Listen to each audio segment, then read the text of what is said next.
আসামের শ্রীভূমিতে একটা লোহার সেতু ভেঙে পড়ায় পুরো একটা জনপদ বিচ্ছিন্ন হয়ে গেছে। চলুন দেখি ঠিক কি ঘটেছিল। দেখুন কি ভয়াবহ অবস্থা। সেতুটা ভেঙে দুটো গাড়ি তার ধ্বংসস্তূপের মধ্যে আটকে আছে। শুধু গাড়ি নয়, এই ভাঙনে আসলে পুরো একটা জনপদই বাকি দুনিয়া থেকে বিচ্ছিন্ন হয়ে গেছে। তো আসল প্রশ্নটা হলো, এমনটা হলো কেন? ছবিগুলো দেখলেই কিন্তু একটা ধারণা পাওয়া যায়। সম্ভবত এটাই মূল কারণ।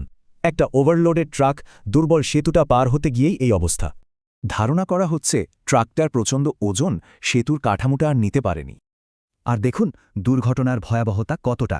একটা ছোট গাড়িও ধ্বংসস্তূপের মধ্যে একেবারে দুমড়ে মুচড়ে গেছে। তাহলে ভাবুন তো, প্রধান রাস্তায় যদি বন্ধ হয়ে যায় তাহলে সেখানকার মানুষের জীবন কিভাবে চলে?